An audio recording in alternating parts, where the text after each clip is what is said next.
la kiné, la neuro et le rugby. Pour en parler aujourd'hui, on reçoit Janice. Salut Janice. Salut! Est-ce que tu peux te présenter pour savoir qui tu es?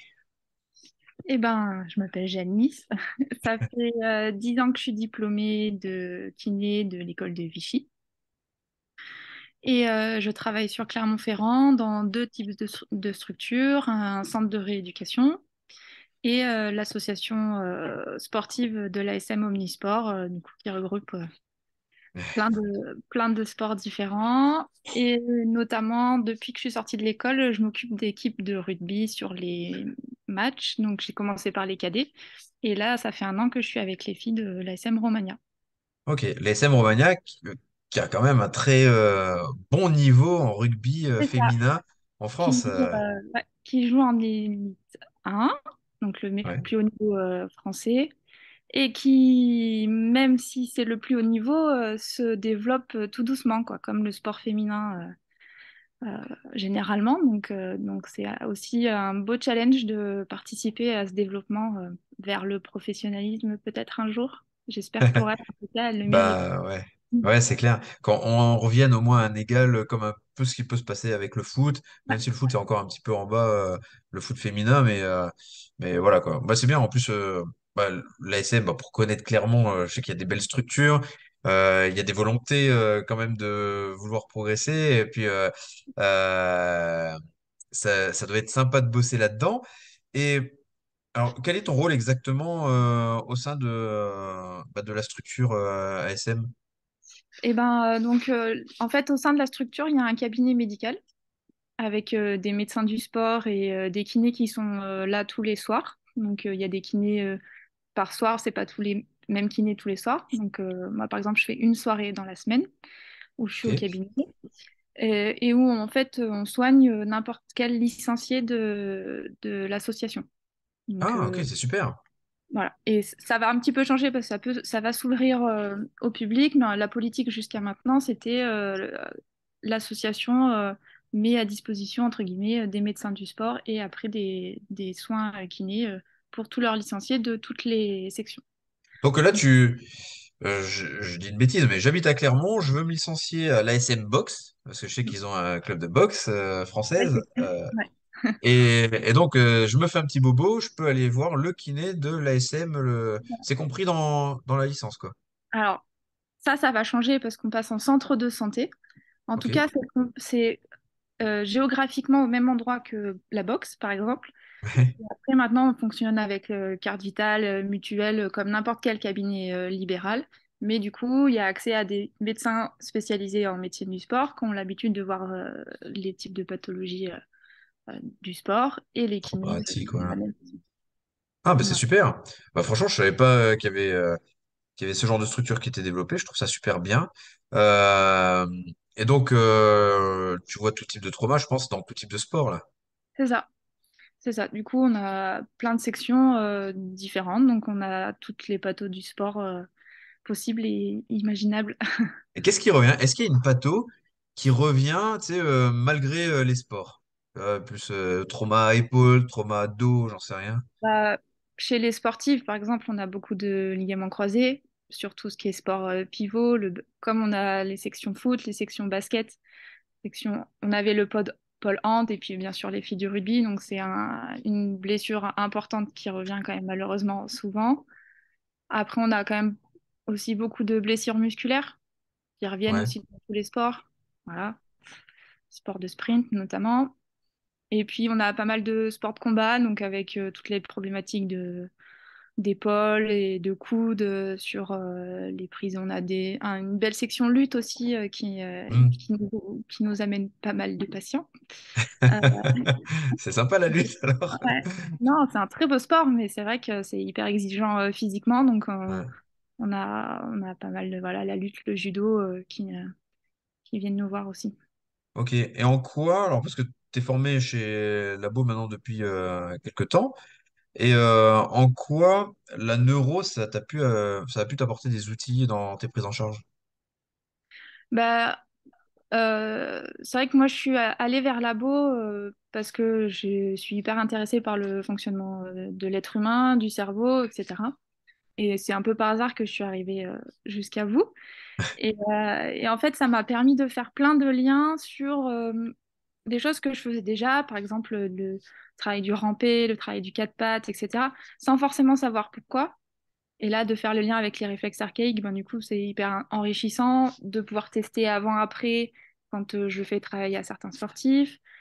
Donc en fait, ça me fait faire des liens sur tout le travail sensitif, sensoriel, etc.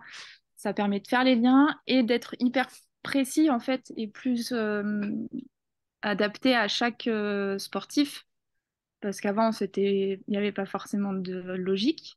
Maintenant Hein. que je comprends d'où vient le besoin, du coup, je sais mieux créer le moyen approprié. Donc ça a vraiment enrichi ma pratique de base avec des exercices supplémentaires, un regard différent sur une façon de bouger dans l'espace, etc. Sur la proprioception, ça a quand même vraiment changé un peu ce qu'on avait vu à l'école et pareil, ça, enfin, voilà, j'ai, je pense, upgradé d'un niveau sur tout ce qui est précision, rigueur, optimisation du sportif parce que je fais faire les exercices du bon côté, sur le bon niveau, etc. Et derrière, forcément, les résultats, ils sont... Ouais, t'as- c'est marrant. On sentait comme une petite gêne, c'est quand tu disais avant, il n'y avait pas forcément de rigueur dans le protocole, etc. Mais pour déculpabiliser tous les kinés qui peuvent regarder, même les coachs sportifs, hein, c'est vrai que c'est quelque chose qui revient souvent. On discute avec énormément de kinés, de coachs tous les jours sur les réseaux sociaux. On a beaucoup de discussions, beaucoup de visios. On est vraiment on essaie vraiment de d'apporter du partage et d'aider les gens au mieux. Donc forcément, ça nous fait beaucoup, beaucoup d'entretiens. Et on se rend compte que dans le milieu professionnel, ben, on manque des fois peut-être d'étapes, de cheminement, et en tout cas de structures vraiment qui reprennent les choses à la base. Tu vois, parce que souvent on voit une façon de faire qui est très sensorimotrice.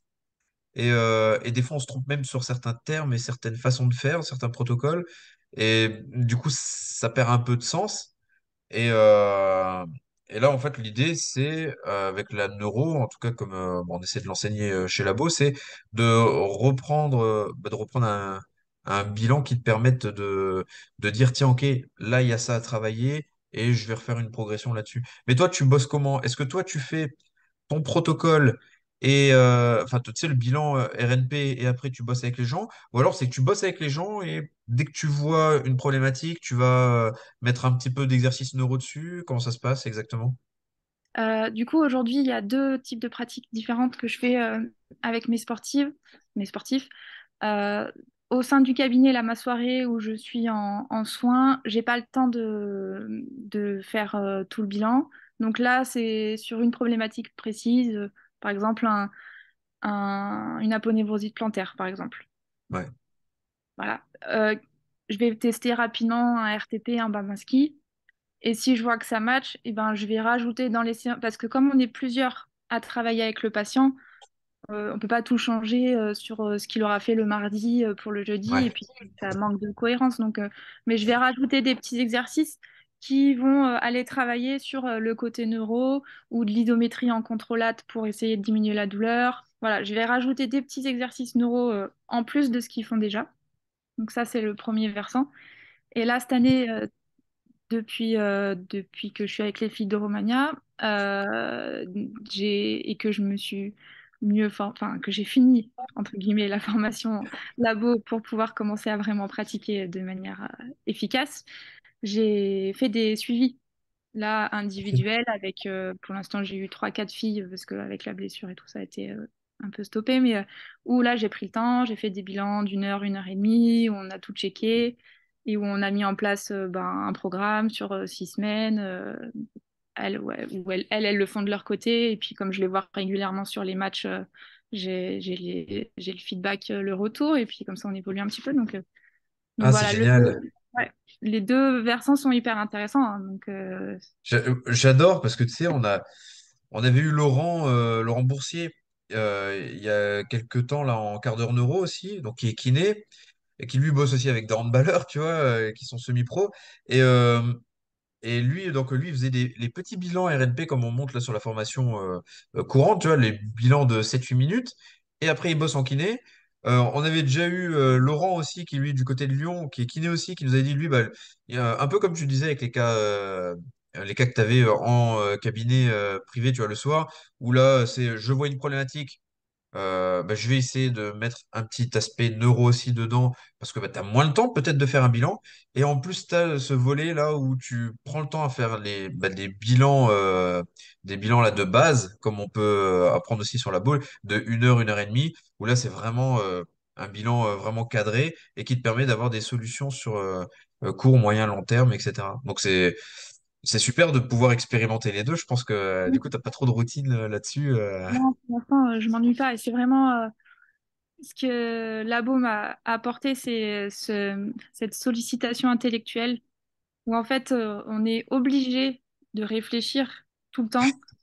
Mais enfin, c'est bien, hein. Bon, des fois, on est un peu fatigué et on n'a pas envie, mais quand on a envie, parce qu'en fait, il faut faire les liens, le bon côté, le bon niveau, le bon exercice, etc. Mais du coup, c'est hyper stimulant parce qu'on s'ennuie jamais. Ça va être jamais la même chose pour chaque patient, selon les types de pathologies, selon le niveau sportif, selon l'implication que le sportif il a envie d'y mettre aussi. Hmm. Il y a tellement de choses à explorer. Tout ce qu'on a vu sur le mastermind, c'est encore autre chose en plus. Donc, ouais, vraiment Et, pour et dans ta pratique avec les filles là, de la SM Romagna, je pense que c'est encore un step au-dessus parce que là, c'est des sportifs qui sont semi-pro, j'imagine. Non, pas trop. Ah, ouais, à ce niveau-là, c'est même pas semi-pro. Ok, donc elles ont un de problème. filles qui ont beaucoup de volonté. C'est ça, qui donnent beaucoup, qui travaillent la journée ou qui font leurs études, qui s'entraînent tous les soirs, qui sont sur la route le week-end. Donc, pour Ok. l'instant, voilà, les quelques volontaires que j'ai eues, c'est celles qui étaient un petit peu plus disponibles pour faire le travail. Et on va voir dans les années futures. C'est sur ça que le projet est intéressant. Après, voilà, j'essaye de... Celles qui font le travail, elles mettent des petites choses en place. Donc, les filles à côté, elles voient ce qu'elles font en routine Ouais. d'échauffement, etc. Donc, après, elles viennent me demander des questions. Après, voilà, le fait que je me sois blessée et que j'ai eu 3 mois là où j'ai pas pu travailler, ça a un peu coupé la dynamique. Donc, j'espère que l'année prochaine, on pourra relancer un peu les choses C'est c'est déjà bien. et Il faut avancer. commencer petit et puis progresser au fur et à mesure. Et Mais est-ce c'est vrai que... que... Pardon, je te coupe. Pardon, non, c'est moi, vas-y. Mais, en fait, je pense que j'avais un gros a priori sur le sportif de très beau niveau avant que je Ouais. sois kiné.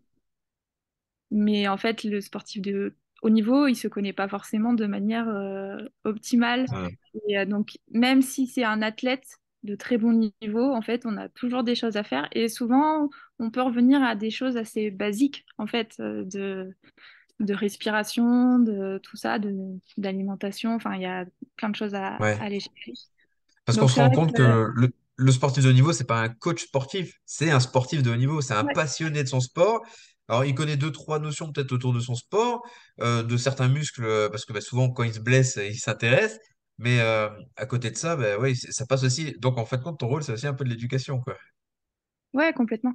Bah, c'est quand j'ai fait mes coachings là, individuels, il y a une part énorme de mental et qui en plus est vraiment complémentaire de la prépa mentale parce qu'elles sont suivies aussi par des prépas Ah, mentales. bien. Et c'est la machine à glaçons, j'espère que ça ne fait pas trop de bruit. Ah non, on n'entend pas du tout. Donc c'est vrai que ben, sur la connaissance de soi, de ses limites, de son sommeil, moi là je me suis vraiment pas mal formée sur les problèmes du sport féminin avec la gestion du cycle, etc. Et donc, c'est vrai que bah, enfin, il y a un gros accompagnement dans toute la sphère autre que physique. Ouais. Et Physique. est-ce que tu essayes, quand tu bosses avec un sportif vraiment spécifiquement, bah, là, je vais peut-être plus parler du rugby, est-ce que tu essayes de reprendre déjà les bases ou est-ce que tu essaies d'ajouter peut-être des petits exercices neuro, réflexes archaïques plus spécifiques à l'activité? Genre, tu sais, le rugby, si c'est des filles qui sont dans la mêlée, peut-être plus sur le quatre pattes, tu vois, des fois, ou des trucs comme ça. Bah, si, si, moi je pense que pour que ça serve à quelque chose, il faut que ça se rapproche le plus possible de la fonctionnalité du geste sportif. Donc c'est vrai que une de mes coachées, par exemple, c'était une talonneuse. Donc, on a travaillé beaucoup de choses en position de lancer et d'exercices en position quadrupédie par rapport à la mêlée. Donc, c'est sûr que les trois quarts, elles vont pas avoir les mêmes besoins que devant. Donc, oui, bien sûr. Bah, l'idée, c'est qu'une fois que l'exercice de base il est maîtrisé, et pour complexifier, on se rapproche le plus possible du geste. Et c'est vrai que la différence entre quand même des sportifs de haut niveau et des patients lambda, c'est que ça va quand même plus vite sur la progression des Ok. exercices parce qu'ils maîtrisent assez rapidement la base, même s'il faut la reprendre des fois. Mais après, dans leur capacité d'apprentissage, je trouve que ça va assez vite. Il y a une conscience corporelle quand même qui est différente alors. Oui, mais il y a cette rigueur du sport de haut niveau Hmm. et on se bat pas pour qu'ils fassent leurs exercices. C'est comme, enfin, s'ils comprennent pourquoi, ce que ça va leur emmener, derrière, ils vont avoir cette rigueur de faire le taf et derrière, ça paiera. Des fois, on a Ah, un c'est peu moins super. d'observance dans le traitement sur des gens qui ont moins ces habitudes d'entraînement, de répétition, etc. C'est super. Ok, bah super. Et si maintenant, là, pour conclure un petit peu ce petit quart d'heure neuro, tu avais, toi, un conseil, un exercice ou quelque chose qui pourrait aider les gens qui vont écouter ce quart d'heure neuro, ça serait quoi? Bah, je dirais pas la respiration parce que c'est le truc qui me vient automatiquement, mais en fait, je me suis rendu compte que ça parle pas aux gens.